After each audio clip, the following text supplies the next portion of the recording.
isto é, olha, é um copo um bocado meio cheio, meio vazio. Porquê? Porque habitualmente neste tipo de organizações, e aquilo que nós sabemos do passado, quer do Hamas, quer do Hezbollah, aquilo que sabemos é que mesmo quando ocorrem, portanto, quando há líderes que morrem, que são mortos ou morrem, eles são substituídos sem que se note uma diferença muito substancial. E, por exemplo, os Estados Unidos, há muitos anos, abateram um líder, neste caso iraniano, e que era um homem que coordenava todas estas operações no Médio Oriente, e a percepção que eu tenho é que essa morte, esse assassinato, não causou uma alteração radical naquilo que era a operação iraniana no Médio Oriente. Enfim, seguramente obrigou a adaptações e por aí dentro, mas não causou isso. Dito isto, eu acho que isto... Neste caso, temos que ponderar um pouco melhor, porque há aqui elementos dos dois lados. E eu acho que é preciso voltar um pouco atrás e voltar ao 7 de outubro para perceber algo que eu às vezes creio que, na opinião pública, mesmo na imprensa ocidental, nem sempre é bem percebido. Para Israel, há um antes e um depois do 7 de outubro. E quando digo para Israel, não é apenas para o governo de Israel, é para a sociedade, para o povo israelita. Porquê? Porque o 7 de outubro marca de alguma forma um fim de um tempo. E poderia haver vários sinais do que poderia ser esse fim desse tempo. O fim de um tempo tem a ver com aquilo que poderíamos considerar o esforço ou a ilusão ou quase a utopia de ter dois Estados que vivam lado a lado em paz. Portanto, aquilo que no fundo o Hamas conseguiu com o 7 de outubro foi demonstrar que ou é Palestina do rio até ao mar ou há guerra eterna. Pronto, um bocadinho isto. Não há aqui a solução, porque mesmo aquilo que parecia, tinha havido houve conflitos em 2008, voltou a haver em 2014, em 2021 foi um conflito curto, apenas 11 dias, mas havia a sensação de que talvez, com algum desenvolvimento económico, com alguma pacificação, era possível conviver. E naquele dia, o que aconteceu foi um choque tão grande para a sociedade israelita que, independentemente de estar do governo de Jerusalém, do governo de Netanyahu, ter muito pouco apoio político, ou muito menos apoio político do que outros governos anteriores já tinham tido, e de haver uma grande divisão política, de haver muita tensão política, houve imediatamente a percepção de que o país, se queria sobreviver, não podia conviver com situações daquelas. E que situações daquelas não se resolviam apenas com inteligência, no sentido de antevisão dos problemas, umas tropas ao longo da fronteira, uma vedação, nós chamamos-lhe muro, mas a maior parte do terreno é vedação, e que aquilo era mesmo algo que fez regressar os piores pesadelos da história do povo judeu. E isso é que eu acho que há uma grande dissintonia entre aquilo que é, e pelo menos daquilo que eu vou lendo e vou percebendo, aquilo que é a opinião pública e a percepção dos israelitas, sejam eles apoiantes do governo ou opositores do governo nestes meses. Há muitas manifestações, repara, mas não há uma única manifestação em Israel que eu tenha andado por isso para pedir o fim da guerra. Não há. Há manifestações a dizer negociem mais, queremos os reféns, libertem os reféns, mas a dizer acabem com a guerra, quer dizer, isso é quase o oposto de quase tudo que nós vemos no Ocidente. Portanto, eu acho que às vezes há pouca capacidade de perceber esta alteração do estado de espírito. E depois havia outro problema que também decorria do 7 de outubro, que é a ideia de que a mítica capacidade militar e de serviços de informações de Israel tinha fracassado e que, portanto, o país estava muitíssimo mais vulnerável. Estas três, quer dizer, acho que aqui tem acontecido, e nós temos tido dificuldade também em analisar isso no Ocidente. Se virmos aquilo que foi dito no princípio da guerra por inúmeros analistas em todos os países. E aquilo que de facto aconteceu, há aqui um contraste muito grande. Quantas pessoas disseram que Israel entrar na faixa de Gaza ia ser um massacre para as suas forças de combate? Não foi. Não foi, mas eu ouvi isso dizer de todo lado, vão entrar num sítio, não se sai dali, é um beco sem saída. Não aconteceu isso. Obviamente que há muitos mortos do lado israelita, no IDF, no exército israelita, mas muito contido. Aquilo tem sido muito eficiente, muito eficaz. Quantas pessoas disseram que era impossível decapitar o Hamas? Atenção, falta um. Dos importantes falta um, que é o Sinwar, que está ainda escondido, alguns num túnel em Gaza, porque o operacional militar foi aquele cuja morte foi confirmada esta semana por Israel e que terá morrido aqui já há uns dias.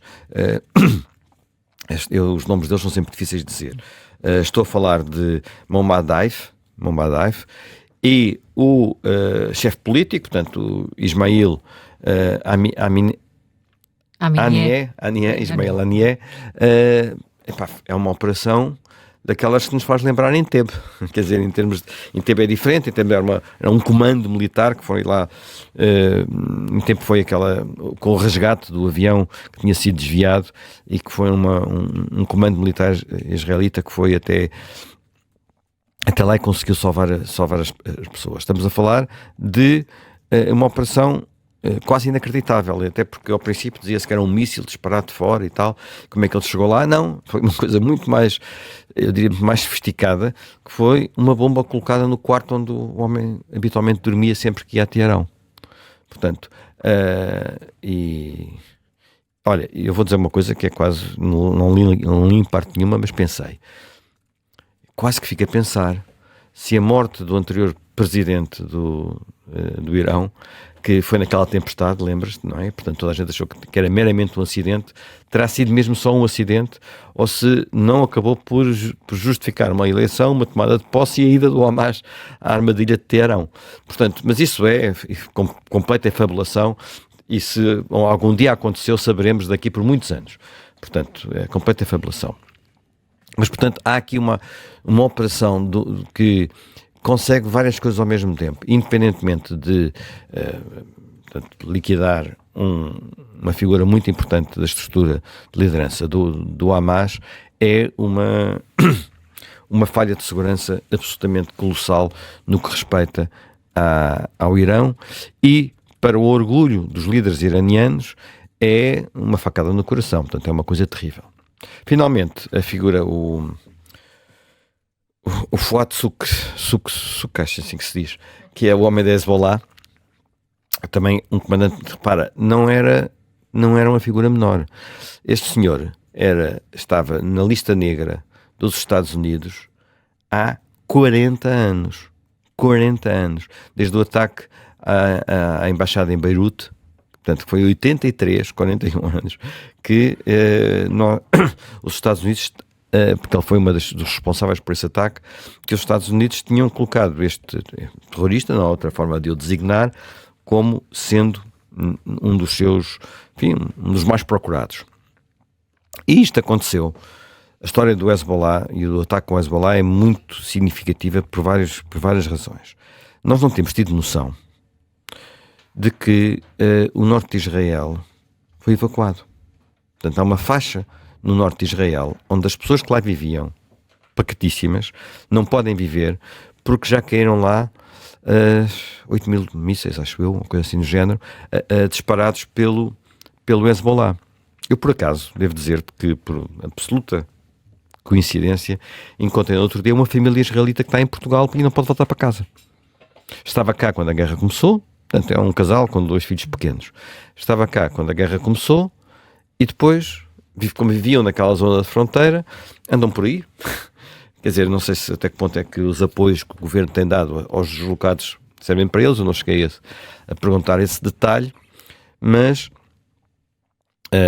algumas conversas foram até bastante emotivas, digamos, com este casal, perceber o que eles sentiam e o que os miúdos particularmente sentiam. Portanto, e isto tem sido como se não existisse. Aquilo que, digamos, o pretexto próximo daquele ataque ao líder do Hezbollah foi a morte de 12 crianças que estavam a jogar futebol. Portanto, não é propriamente um alvo militar e não havia ninguém escondido.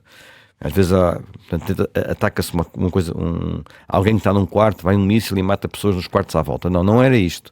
Não foi isto. É apenas a consequência de uma forma de fazer guerra em que se disparam os mísseis e caem onde caírem. Estamos borrifando para isso. São todos inimigos. Portanto, que é aquilo que quer o Hamas, quer o Hezbollah fazem e que são, à face da lei da guerra, crimes de guerra, mas para os quais tem havido, porventura, pouca atenção. Bem, mas esta ação acontece, aparentemente, contra a opinião dos Estados Unidos. No caso do Irão, os Estados Unidos não saberiam de nada. Como porventura não souberam noutras coisas, a Mossad já não deve confiar na CIA como noutros tempos. Se é que algum dia confiou suficientemente na CIA, porque não era a mesma coisa, não é? Mas no caso deste ataque, que é um ataque em Beirute, portanto, isto é contra a opinião dos Estados Unidos. E isso é significativo, porque portanto, as reações que chegaram da administração Biden e de Washington foi muito, isto estraga-nos tudo o que a gente estava a preparar. A gente estava a preparar o cessar-fogo, a gente estava a preparar a paz e agora isso estraga-nos tudo. E porventura, mais uma vez eu vou dizer uma coisa que é muito politicamente incorreta. Porventura o governo de Israel sabia disso e queria isso mesmo. Porquê? Porque aquilo que muitos indicam poder ser o plano da administração Biden e que no fundo é uma recuperação de planos que vinham do tempo já da administração Obama, e não nos esqueçamos que Biden foi vice-presidente de Obama, ter, quer na faixa de Gaza, quer na Cisjordânia, um Estado, que já não é apenas um proto-Estado, mas um Estado com apoio americano direto, portanto, americanos no terreno,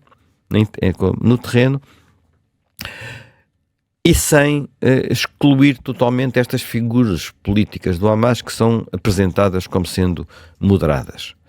Ora, isto é o tipo de plano que porventura ainda seria visualizável antes do 7 de outubro, mas que depois do 7 de outubro é difícil de crer que seja possível realizar dessa forma e que, sobretudo, Israel possa estar disponível para aceitar soluções deste tipo, porque no fundo é viver com um vizinho que a qualquer altura pode repetir o 7 de outubro ou pode repetir o 7 de outubro potenciado à enésima escala, com uma dificuldade adicional. É que se nessa altura se quisesse responder como se respondeu agora, do outro lado não estariam funcionários daquela famosa agência das Nações Unidas, mas estariam funcionários dos Estados Unidos. No limite, soldados americanos. Portanto, e isto é muito complicado. Uma das coisas que já mudou nesta guerra e que tem-se dado, porventura, pouca atenção, é que no sul da faixa de Gaza, portanto, na zona que faz fronteira com o Egito, era uma zona onde Israel tinha um canal e algum controle antes, porque, portanto, na fronteira, eu já passei por aí uma vez, há um canal israelita, um canal palestino, portanto, controlado pelo Egito e pela na altura, pela autoridade palestiniana, e um canal controlado ainda por Israel. E depois, pronto. Mas toda aquela fronteira, que ainda são, não sei quanto é que é exatamente, mas talvez 14 km, pronto, 14 km, eu ia dizer 10, 12, é um bocadinho mais.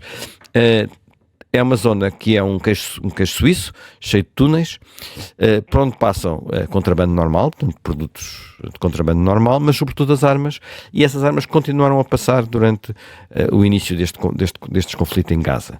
Neste momento, essa faixa está controlada por Israel, e essa rede de túneis ou está já fechada, liquidada, controlada, ou então, se houver alguma coisa, não tem muito pouca importância. O que limita muito a capacidade de combate do Hamas. O Hamas não foi ainda liquidado, enfim, eu próprio disse aqui que achava que a ideia de liquidar o Hamas era uma loucura, mas está quase decapitado, falta o Sinuar, como já disse, e em termos de forças de combate já perdeu entre 2/3 e 3/4. Portanto, está muito limitado. Será suficiente? Renascerá das cinzas? Pá, eu não sou capaz de prever, não conheço o suficiente aquela região para fazer uma previsão.